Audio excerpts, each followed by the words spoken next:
Você sabe qual é o som mais silencioso do mundo?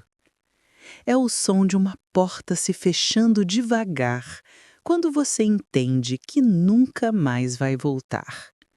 Aquele som ecoou dentro de mim no dia em que perdi tudo: minha casa, meu nome e, por um tempo, até a minha fé nas pessoas. Naquela manhã, o sol nascia preguiçoso atrás das colinas da minha cidade. O vento balançava as cortinas finas da cozinha e o cheiro de café recém-passado misturava-se com o de chuva distante. Eu ainda achava que tudo ficaria bem, que a verdade sempre vence.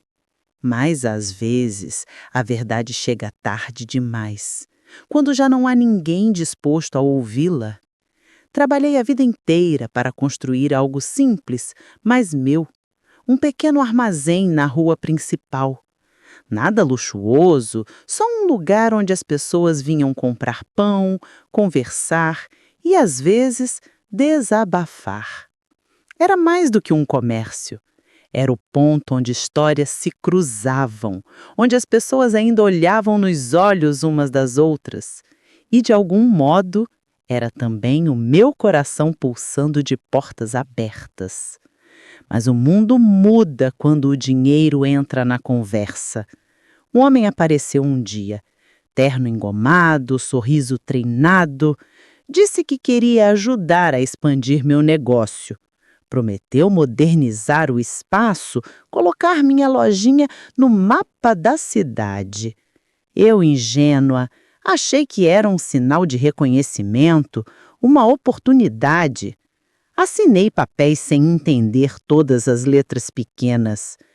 E foi assim que o meu nome desapareceu da fachada. O novo letreiro brilhava alto, dourado. Ferreira e Filhos Empório Gourmet. O problema é que o Ferreira era ele, e os filhos nunca existiram. Fui mantida ali por um tempo como funcionária daquilo que um dia foi meu.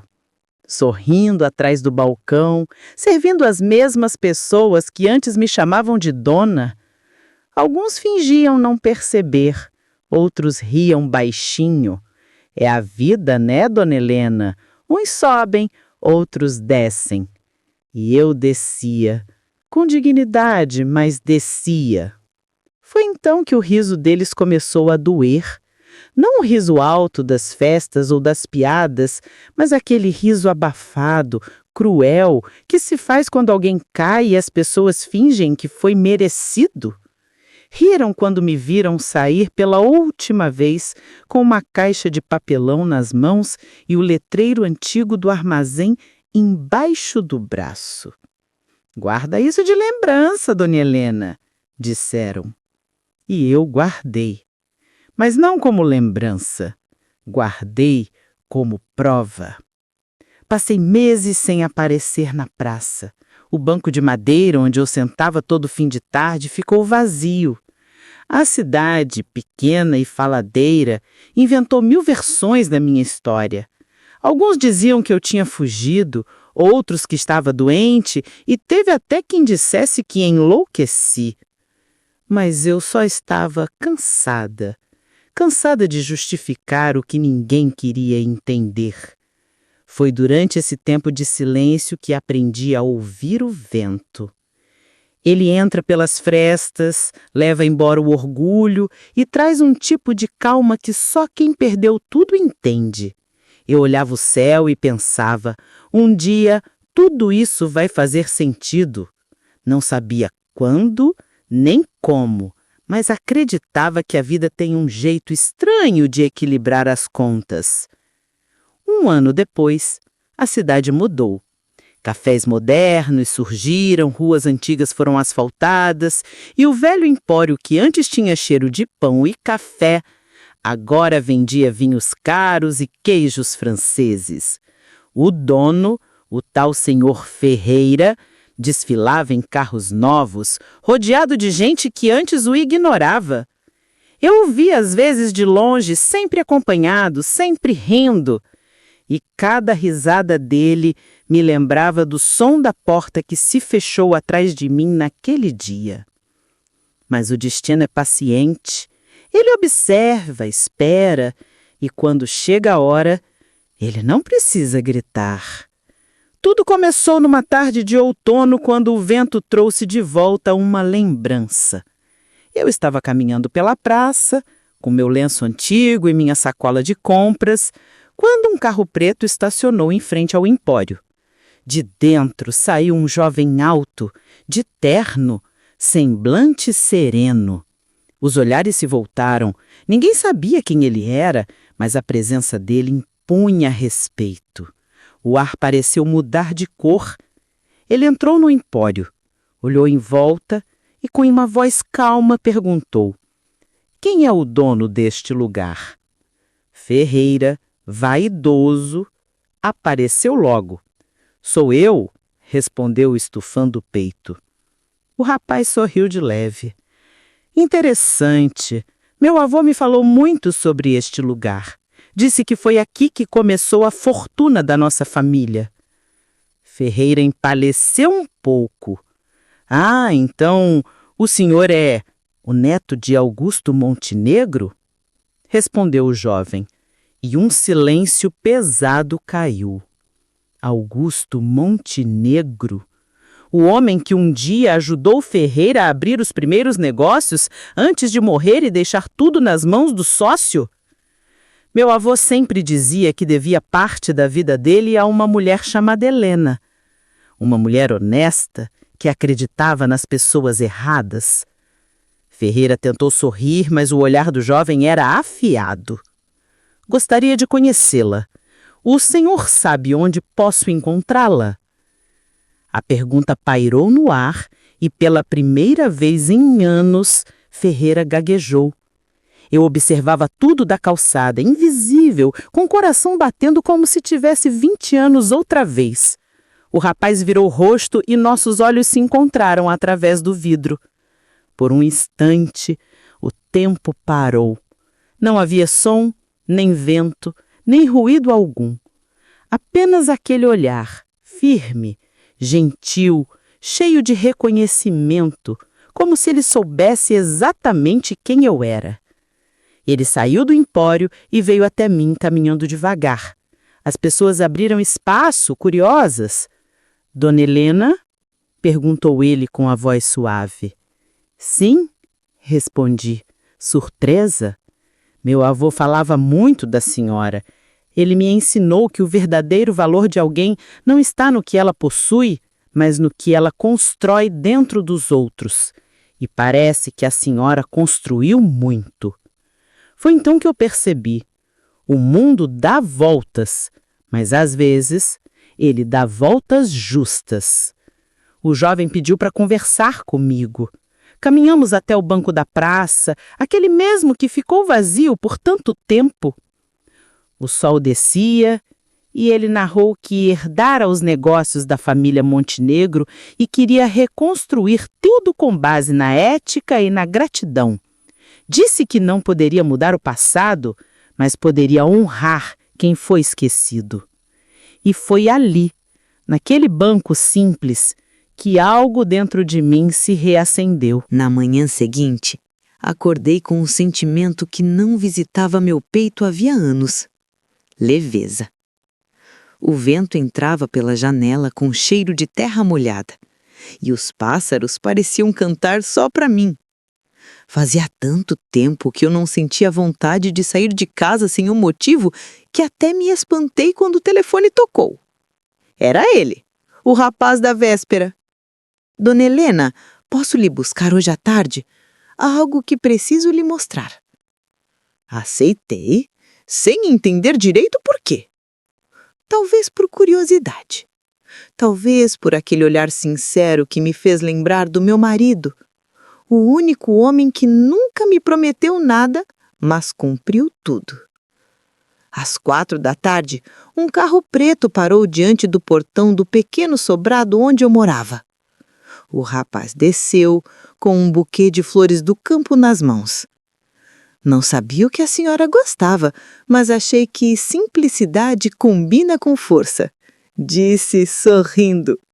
Senti vontade de rir e chorar ao mesmo tempo. Acertou em cheio, meu filho. Seguimos em silêncio pelas ruas estreitas da cidade. Os rostos curiosos das pessoas apareciam nas janelas. Ninguém entendia o que estava acontecendo e confesso que nem eu.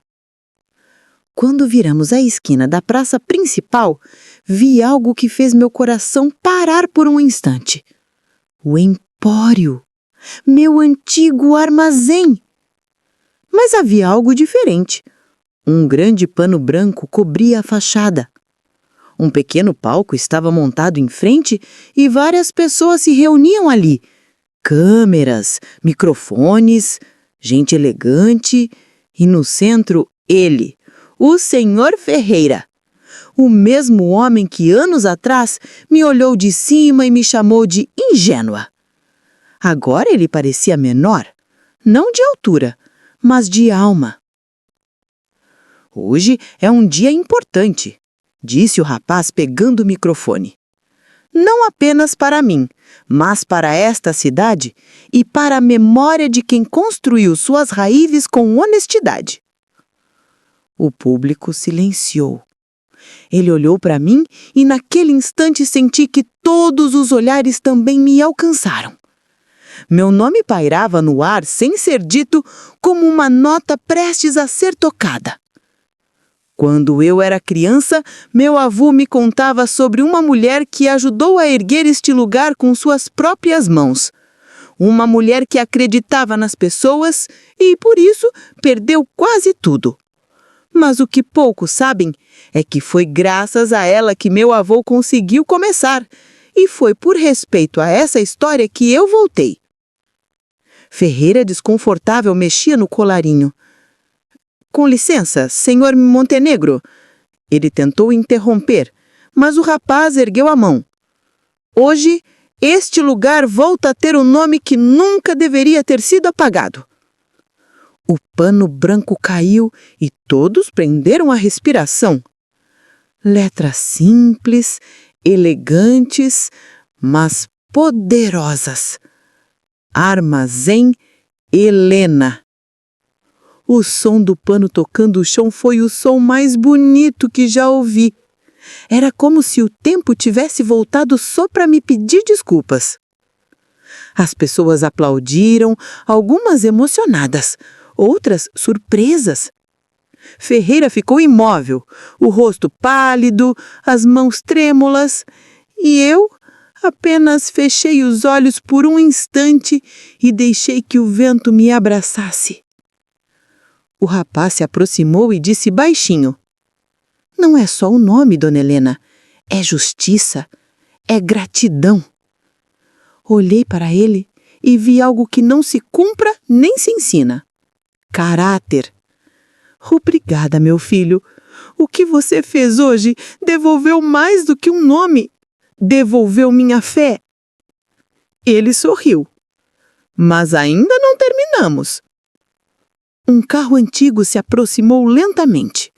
De dentro, desceu uma mulher elegante, cabelos grisalhos, postura firme. Era a mãe dele. Meu filho me contou tudo sobre a senhora.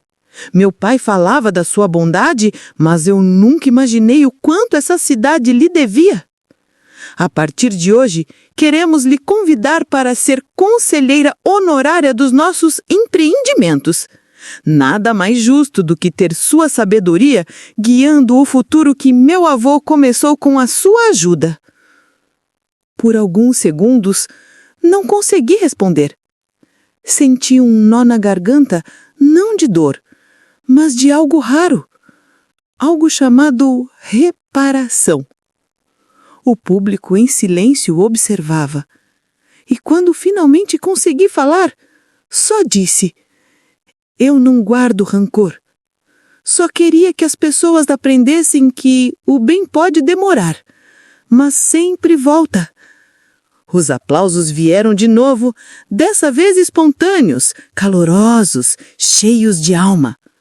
O sol começou a se pôr atrás da igreja, tingindo o céu de laranja e dourado. E naquele instante eu percebi. O mesmo vento que um dia levou minha esperança, agora trazia de volta tudo o que eu era, multiplicado. Ferreira se afastou em silêncio, os ombros caídos. Ninguém o olhou, porque quando a verdade aparece, as máscaras se tornam invisíveis. Nos dias seguintes, a notícia correu à cidade. Jornais locais escreveram sobre a mulher que reconquistou seu legado. Jovens passaram a visitar o armazém, tirando fotos, ouvindo minhas histórias. E o nome que antes riram, agora era falado com orgulho. Vamos no armazém, Helena. Toda vez que eu via isso, meu coração sorria. Mas a maior recompensa não veio do reconhecimento. Veio de algo mais simples. Uma tarde, o rapaz voltou. Trazia nas mãos uma pequena caixa. Meu avô guardou isso para a senhora, mas nunca teve coragem de entregar. Dentro havia uma foto antiga. Eu, ele e o velho Montenegro, sorrindo em frente ao primeiro balcão do armazém. Atrás, uma frase escrita com caneta azul. A bondade não se perde. Ela só espera o momento certo para voltar. As lágrimas caíram sem vergonha. O rapaz me abraçou e naquele abraço eu senti o peso de todos os anos que perdi, indo embora como poeira levada pelo vento. Naquele dia, o céu parecia mais leve e o tempo mais gentil, porque eu finalmente entendi: não há vingança mais bonita do que ser lembrada com respeito. E assim, voltei a sentar no banco da praça como antes. As crianças brincavam, os sinos da igreja tocavam e o sol se punha com a mesma calma de sempre. Mas dentro de mim, algo havia mudado. Eu já não era a mulher que perdeu tudo. Era a mulher que sobreviveu, esperou e foi encontrada pelo destino no tempo certo. E quando fechei os olhos, ouvi outra vez aquele som. Não o da porta se fechando, mas de uma nova se abrindo. Suave, sereno, cheio de promessa. Se um dia você perder tudo, lembre-se de mim. Nem sempre o que vai embora é perda. Às vezes, é só o universo limpando o caminho para o que ainda precisa chegar. E se essa história te tocou de alguma forma, deixe o seu coração falar. Escreva aqui nos comentários o que a vida já tirou de você e o que ela te devolveu quando você menos esperava. Porque, no fim das contas, é isso que nos une. A fé de que o bem pode cair, mas sempre levanta, mais forte, mais bonito e mais verdadeiro. Eu sou Helena, e essa foi a história do dia em que o riso virou respeito.